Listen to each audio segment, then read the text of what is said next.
They did it! She's coming! Hey you, this is CovertGoBlue, and we are doing the thing.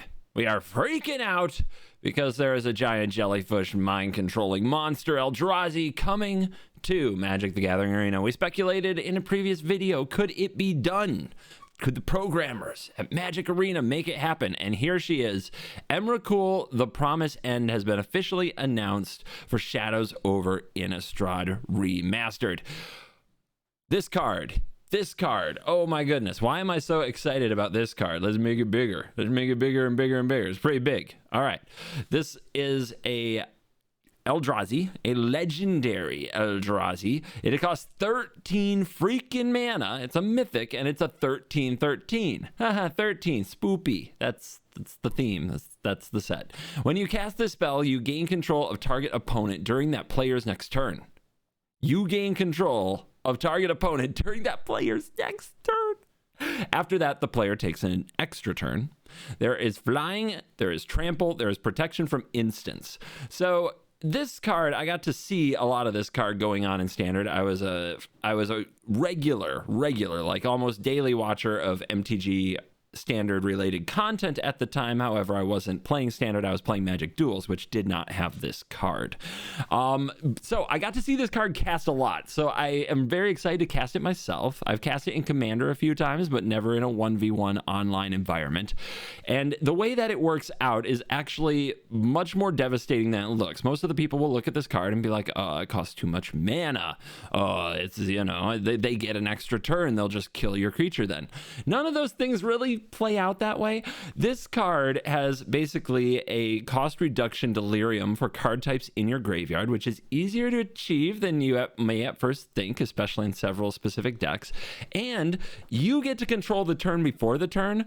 So the player, when they take their extra turn, if you do the things right, they often don't have anything in their hand to deal with Emrakul because you use the removal spells on their own creatures and you do other nasty things to them, so that when they often when they untap for their extra turn, they're looking at a hand that does nothing relevant anymore. There are a few cases, like Standard did warp around this card, and then you saw people specifically playing cards that said things like they could only target things the opponents control, like destroy target creature and opponent controls, target player target opponent sacrifices a creature.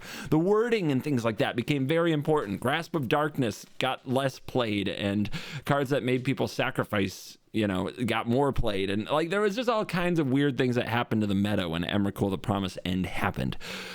So yeah, this will probably be a huge star in Historic. It is not coming to Standard. It is not coming to Alchemy, I think. Now I don't know, because apparently Lord of the Rings is coming to Alchemy, which I said it wasn't, but now is. I don't know. But I'm pretty sure this is not Alchemy, for those who care. I'm pretty sure this is Historic and Historic Brawl, and that those are going to be the formats most affected. I believe Explorer has not banned this card, so I think it is legal there too. I think I've seen it played occasionally in mono green. Devotion, is it Creativity? Things like that. But Emrakul, the frickin' Promise End, for me, I am most excited about in Historic Brawl. Now, many people right away will look at this card and say, that card is legendary. That card can be my commander in Historic Brawl. And you're right. That is true. I would caution you to slow your roll. A lot of what makes Emrakul the Promise End great is the cost reduction for different card types. And while in colorless you'll have no problem getting artifact, land, and creature into your graveyard, if that is indeed the goal, you're going to have a very hard time getting colorless instants, colorless enchantments, colorless sorceries, colorless planeswalkers into your graveyard. Yes, there are a few colorless planeswalkers. It's just getting them in the graveyard might be hard when people can specifically see in your command zone that Emrakul the Promise End is lurking. We have had Kozilek. You can try to play Kozilek. Maybe you'll live the absolute meme of a dream that this player is about to live and draw a million cards with Kozilek. However, I found that running Kozilek the Great Distortion Historic Brawl was both a repetitive and kind of sad ordeal. That's because I'm a control mage. I like interaction. I like to try to figure out what my opponent's doing, play around it, or play my spells at the right time to play through it, and you just don't do much of that when your entire deck is artifact, creatures, and ramp. So I'm not a big fan of running Emrakul as the commander. However, I think that she fits into a tremendous amount of decks that I'm very excited about just seeing how they play with her. The big one is Atraxa. Yeah, this is the boogie woman of historic Brawl at the moment, just absolutely tormenting the format, and will probably be relegated to Hell Queue by the release of March of the Machines. At least that's the way it worked out for Rusko, who was tormenting the queue until the release of Phyrexia All Will Be One and made way for Atraxa. The cool thing about Atraxa and Emrakul is that Atraxa already cares about types. So you're already playing a good spread of types across enchantments, instants, creatures, planeswalkers. This build that I released very early in the format, it's not the build I use anymore for Atraxa. The current build is much more control-y, but like most Atraxa decks, especially if they're building thematically, try to spread out their types to try to have the best hits of Atraxa. You don't have to do that, but you can. And if you are, then you're already in a good position to run Emrakul, the Promised End. Atraxa does a great job both getting you cards and getting those into your graveyard as you discard to hand size or just cast your spells playing Magic the Gathering. The other reason I'm excited about Emrakul for Atraxa is against Atraxa, because if you're in the Atraxa mirror, or if you're playing a different deck but Emrakul's in your deck and your opponent has Atraxa, the way that the game usually ends is they cast Atraxa, they draw a million cards, you look at your hand, there's nothing you can do about that, and you scoop. That gets a little tedious. Maybe we've all been there. But with Emrakul the Promised End, if the opponent plays Atraxa, you untap and play Emrakul the Promised End and gain control of their turn with all those cards in their hand. Oh, baby.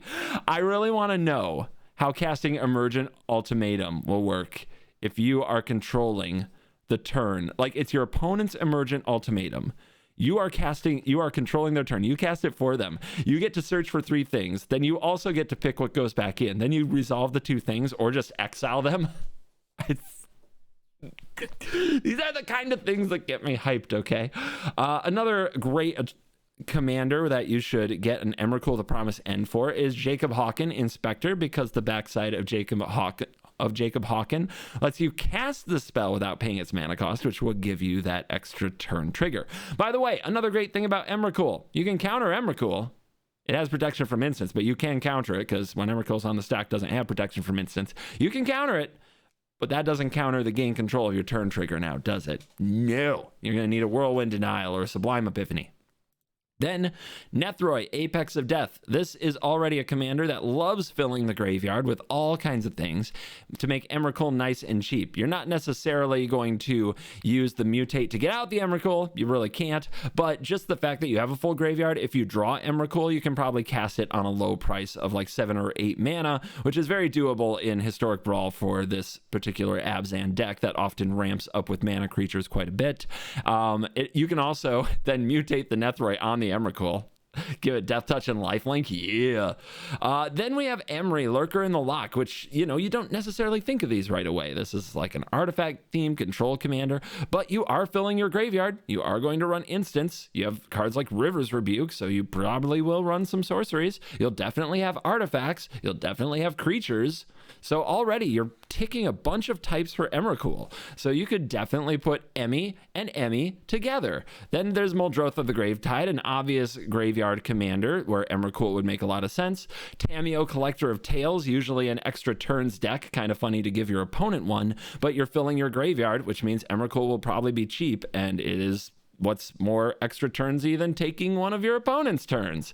And then there's Golos, Tireless Pilgrim, where if you spin the wheel and you spin it into Emrakul, you get that free trigger because you are casting it without paying its mana cost.